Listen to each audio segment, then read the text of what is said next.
Você que está acompanhando com a gente aqui o Telescópio, hoje também trazemos mais um tema muito interessante aqui para você. Nós vamos conversar com a Kátia Baroni, ela que é artista, cantora aqui de Itapetininga, mas também vai conversar de um tema que ela gosta bastante aqui, que é o veganismo, né? Ou seja, essa nova forma, essa prática, né? Essa filosofia de vida. Kátia, boa tarde, seja muito bem-vinda ao Telescópio, tudo bem?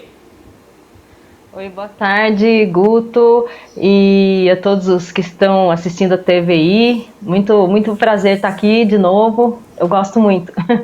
Muito bem, nós gostamos muito também da sua participação aqui com a gente, Kátia. E hoje, né, para falar de um tema um pouquinho diferente aqui. Sempre vem falar com a gente de cultura, às vezes vem falar de outras questões aqui, mas hoje falando sobre veganismo. Então conta a sua história pessoal aqui pra gente. Que momento o veganismo entrou na sua vida, Kátia?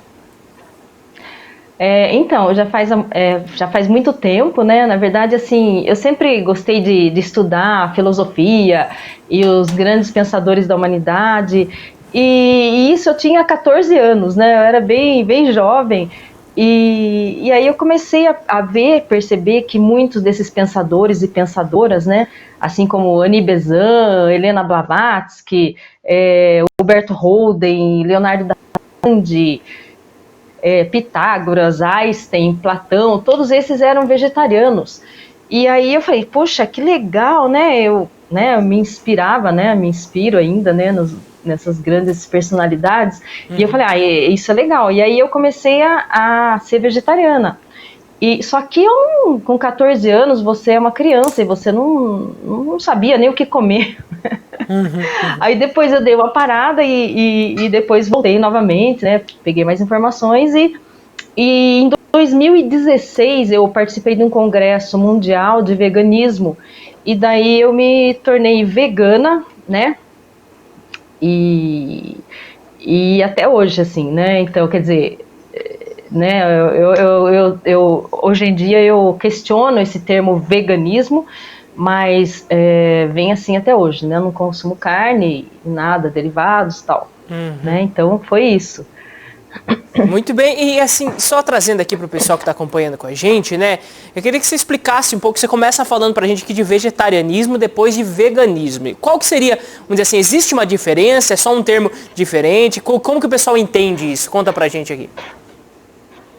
Então, na verdade, vegetarianismo, né? Hoje em dia se usa esse termo como assim a pessoa que não consome carne, mas porém consome derivados, né, de animais como leite, ovos, tal.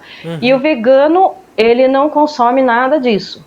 E nenhuma outra coisa, não utiliza coisa de couro, coisa de pena, não utiliza mel. Então, o vegano é isso, né? E por isso que eu digo para você que eu questiono essa terminologia vegano, porque eu cheguei meio à conclusão que é quase impossível ser vegano, né? Por exemplo, vou dar um exemplo para para vocês, né, que estão assistindo. Certa vez a gente colheu um monte de fruta, de pitanga, né? Tava uma árvore cheia de pitanga, gostosa, as pitangas, e a gente comeu as pitangas e guardou no saquinho. A gente tinha já comido bastante. Guardou no saquinho. No outro dia, a pitanga estava cheia de bichinho.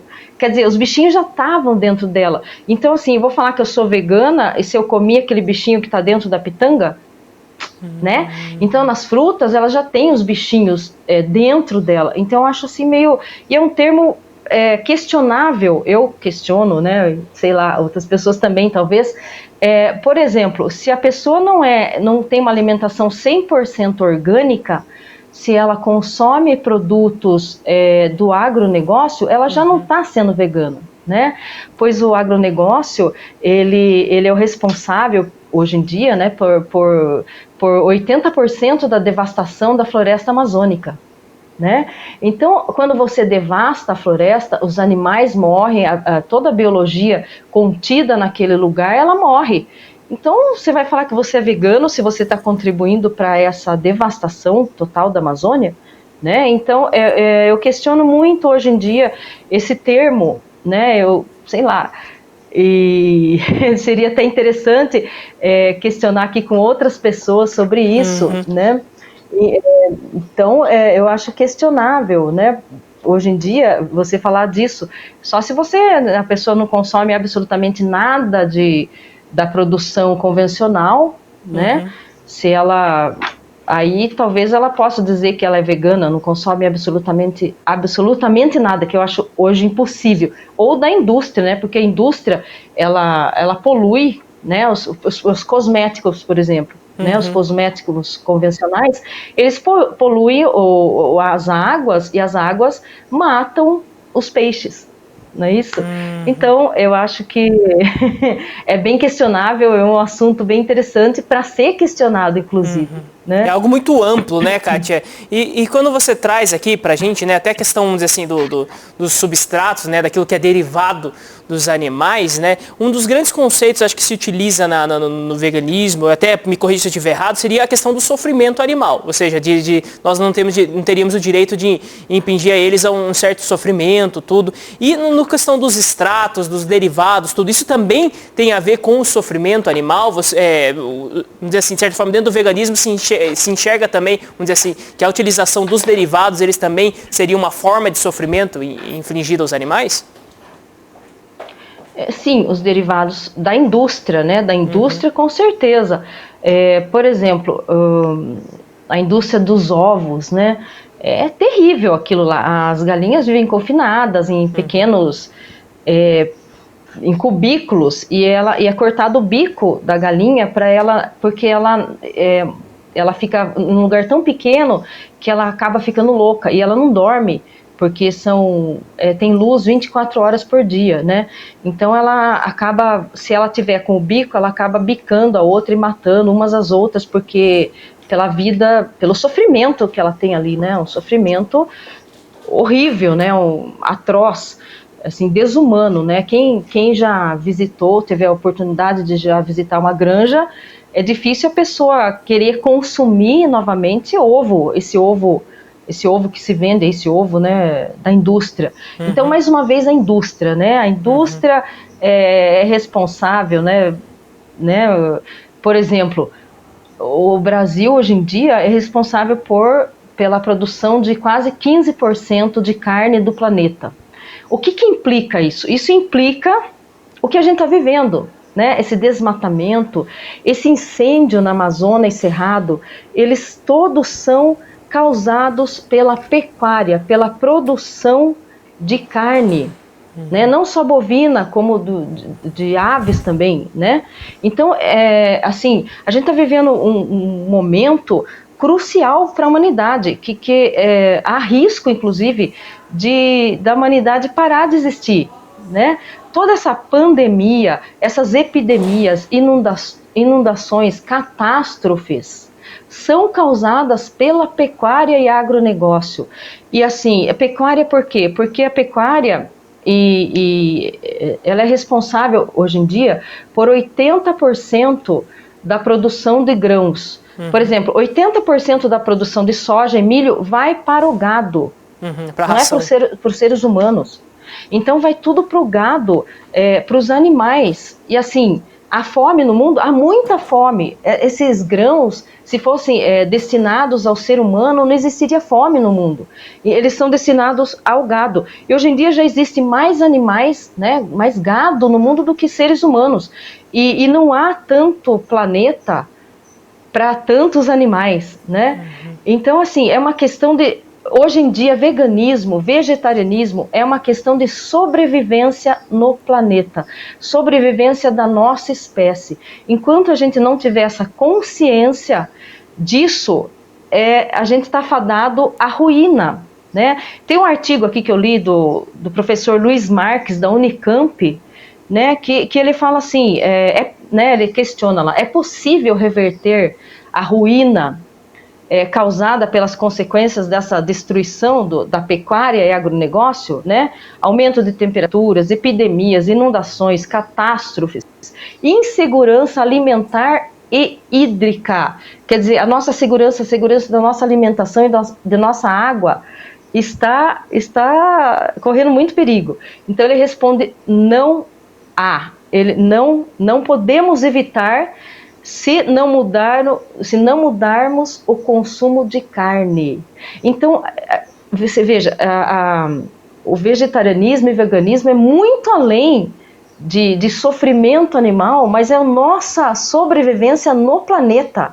É muito sério e as pessoas não estão levando isso em consideração, né? Muito mais do que sofrimento animal. Claro que isso filosoficamente, uma pessoa que tem um mínimo de consciência vai ver o sofrimento animal e vai falar, não quero mais isso para a minha vida e para o planeta. Né? Então, essa questão, ela vai muito além. O agronegócio ele é responsável pela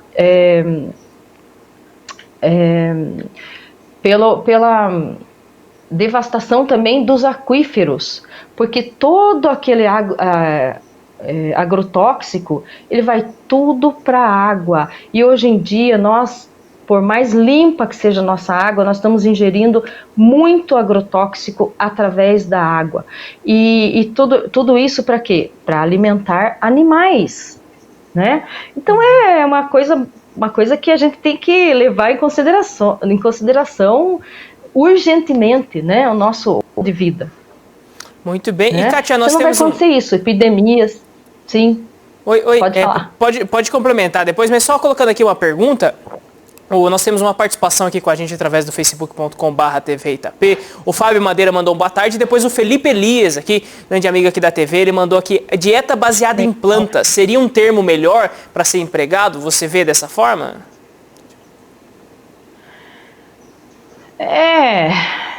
Não sei, pode ser uma dieta vegetariana mesmo, né? Porque, quer dizer, eu que estou levantando esse questionamento, né? Esse questionamento do veganismo, que eu acho meio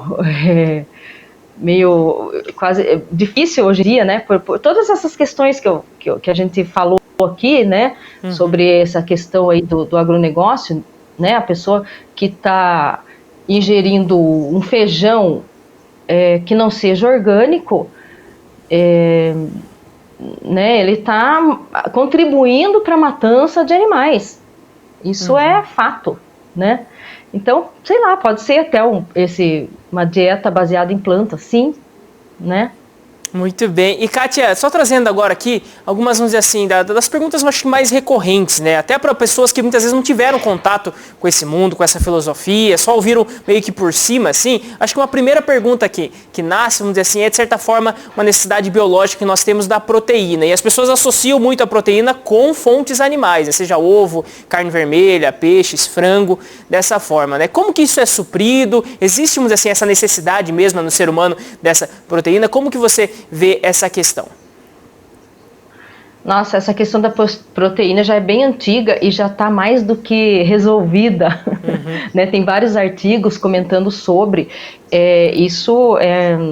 Em absoluto, isso não é necessária proteína animal para o ser humano, né? Você comendo uma porção de arroz com feijão, aqui eu digo arroz integral, não digo arroz branco porque arroz branco não tem nutrientes nenhum, mas o arroz integral junto de uma leguminosa, seja feijão, lentilha, grão de bico, ervilha, ele forma toda a proteína que o ser humano necessita. Então, o único problema que os veganos, né, eles suplementam, vamos dizer assim, que é uma coisa que não existe no veganismo sem o consumo de carne, seria a vitamina B12, né? Porém, isso também é questionável porque a falta de B12 hoje em dia é muito grande, não só em vegetarianos e veganos, mas em toda a população em geral. Por quê? Porque o solo é muito pobre devido novamente ao agronegócio e à monocultura. Nosso solo, né, do mundo quase inteiro é muito pobre em nutrientes, então ele fica com essa deficiência de B12. Muito bem. E Kátia, também, acho que uma pergunta que surge, né? Principalmente quem gostaria de conhecer, às vezes tem que alterar um pouco ali o seu prato. É muito difícil, é muito caro, muitas vezes, alterar a sua matriz de alimentação para uma matriz vegana, ou seria algo muito mais simples do que as pessoas pensam? Nossa, questão de preço é muito mais barato. Eu vejo assim as pessoas que consomem carne, nossa, o gasto delas assim, com alimentação é muito alto, enquanto assim, o nosso gasto aqui em casa é um gasto bem pequeno, né, comparado com as pessoas que consomem carne. Então, absolutamente, pelo contrário. Agora vem aí outro fator. Estamos falando de veganismo que consome produtos processados, ou estamos falando de veganismo que consome comida de verdade, né?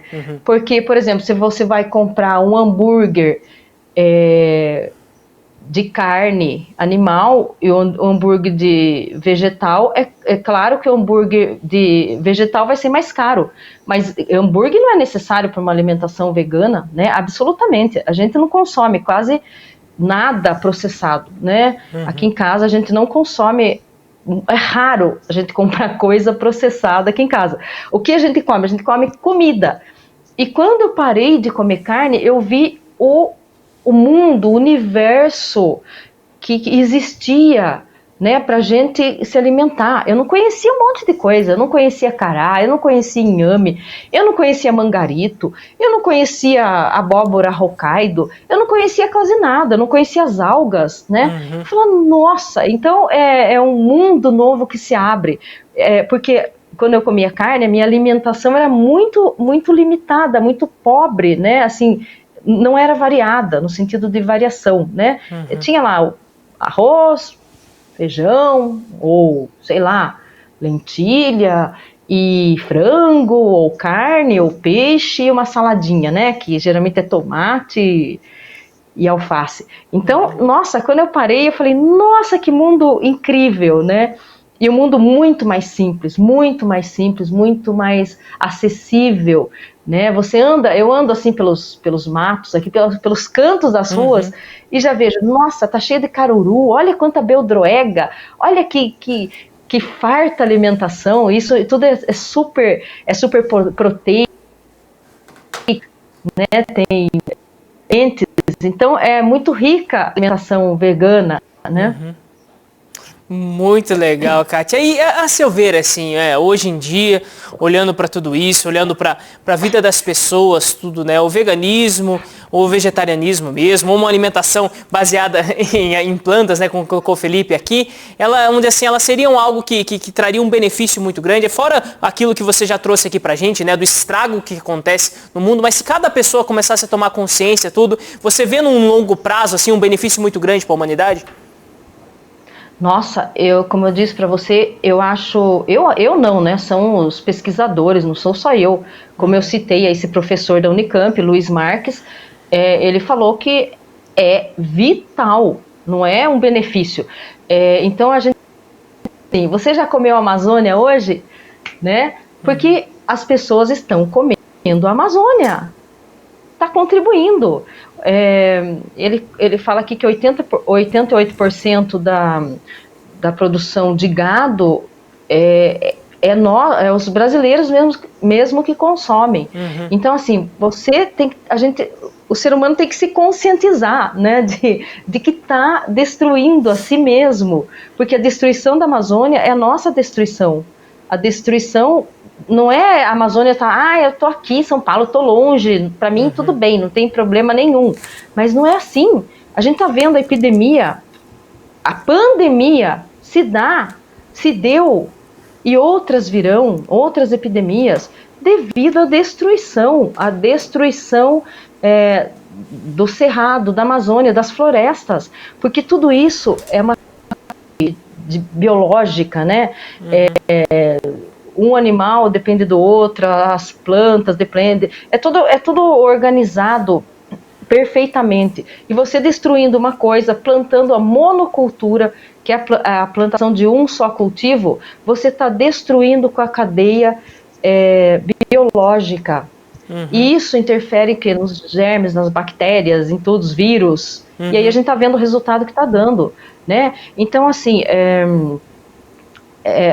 e agora, ainda mais, nesses anos, assim, nesses 2 últimos anos, outra catástrofe ambiental e planetária está ocorrendo no nosso país, que é a liberação de mais de 500 novos agrotóxicos, né? Os agrotóxicos, ao contrário do que a mídia fala, que é pop, que é isso, que é aquilo, o agrotóxico é morte, morte para o planeta, morte para a Terra.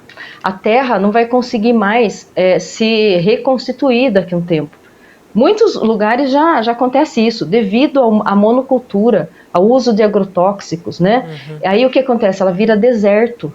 E deserto, a gente sabe que a temperatura é altíssima no dia e baixíssima à noite. A gente já está vivendo isso. Olha a temperatura que ocorreu esse ano. Tem gente mais velha que falou que nunca viu isso aqui em Itapetininga. Não só aqui, mas no mundo, né? Nunca viu esse aumento de temperatura terrível, né? E agora, esses 3 últimos anos, né? O INPE, né, detectou o aumento de 88% do desmatamento da Amazônia. Então, é assim, se a gente para de consumir carne, né, onde não há demanda, não há oferta. Então, parando, a gente se conscientizando, ou não precisa parar, aquele cara fala, eu amo carne, eu não consigo viver. Diminui, procura outras coisas, vai diminuindo aos poucos, né? Assim, quem né, chega nessa consciência e fala, putz, eu posso mesmo, eu posso, e nós podemos. Não adianta a gente delegar para o governo, o governo que se vire com o desmatamento. Não é assim. Cada um de nós somos responsáveis. Somos responsáveis. Quando esse planeta estiver inabitado, não adianta correr para Marte, não vai ter Lua, não vai ter lugar nenhum. É aqui, a nossa casa é aqui. E todos nós somos responsáveis. Então, quando cada um se conscientizar e falar, não, eu sou responsável por essa epidemia, por essa pandemia, por esse aumento de temperatura no planeta, por esse inferno que se tornou o planeta, aí ele vai falar, não vou consumir menos carne, vou parar, ótimo. Você vai estar auxiliando para gerações futuras terem um planeta habitável. Senão, nós estamos fadados à ruína e à autodestruição. Essa é a verdade. Desculpe falar assim, mas algumas pessoas vão falar, que radical. Não é radical. Os estudos mostram isso, os pesquisadores mostram isso. A TV não mostra isso. Exceto a TVI. Por isso eu convido todo mundo a assistir a TV Itapê sempre. Mas as TVs vão mostrar. Por quê? Porque é interessante, né? O agronegócio é muito dinheiro para poucos, né? Tem muitos pecuaristas, inclusive pecuaristas donos de emissoras de TV. Então eles não vão falar contra o agronegócio, né? Eles vão falar a favor. Porque é muito dinheiro que rola, é muita riqueza para pouquíssima gente. Muito bem, Kátia, eu gostaria de agradecer bastante a sua participação. Nós tivemos aqui essa pergunta do Lucas aqui, que participou com a gente, que trouxe, mas eu acredito que já seria exatamente o que você estava respondendo para a gente, né, sobre o impacto dos produtos animais, então, né, em tudo isso, mas eu gostaria de agradecer muito a sua participação aqui, um grande abraço para você, por estar junto com a gente aqui, por trazer essas informações. Logo nós marcamos mais também para trazer mais informações aqui no Telescópio, mas muito obrigado pela participação.